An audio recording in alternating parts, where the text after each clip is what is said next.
நாளைக்கு சின்ன மருமகள் சீரியல்ல போஸும் காவியாவும் கல்யாணம் நடந்தே ஆகணும் அப்படின்னு சொல்லிட்டு போஸோட அம்மா விருப்பப்பட்டு காவியாட்ட கேட்குறாங்க. இதுக்கு இடையில சேது என்ன பண்றாரு, தமிழ் தான் மருந்தை கொண்டு வந்தாப்லையா இல்லை போஸ் மருந்தை கொண்டு வந்தாப்லையான்னு கண்டுபிடிக்கிறதுக்காக அந்த மலையடி வாரத்துக்கு போறாரு. அங்க இருக்கிற ஒரு மலைவாழ் பெண் என்ன சொல்றாங்கன்னா, இல்ல இது ஒரு பொண்ணு தான் எடுத்துட்டு வந்துச்சு, அதை இன்னொரு பையன் தலையிலே அடிச்சுட்டு கொண்டு போனதை நான் பார்த்தேன் அப்படின்னு சொல்லி ஒரு ஸ்டேட்மெண்ட் கொடுக்குறாங்க சேதுவுக்கு. இப்ப ஹிண்ட் கிடைச்சு போச்சு சேதுவுக்கு.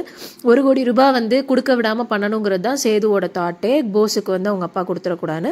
ஒரு பக்கம் காவியா கிட்ட ஃபோன் பண்ணி அவங்க அம்மா கல்யாணம் நின்றக்கூடாதுன்னு சொன்னனால காவியா மனக்கோலத்தில் இருக்கிற மாதிரி காட்டுறாங்க. ஆனால் காவியா கல்யாணம் பண்ண போறாங்களா அப்படிங்கிறது எனக்கு டவுட்டு தான். ஏன்னா போஸ் இவ்வளோ தூரம் மாட்டிக்கிட்டாரு, ஒரு பக்கம் இந்த விஷயத்திலையும் மாட்டிக்கிட்டாரு, ஒரு பக்கம் லேடிஸ் விஷயத்திலையும் மாட்டிக்கிட்டாருங்கிறப்போ காவியா கல்யாணம் பண்ணிப்பாங்களாங்கிறது டவுட்டு தான்.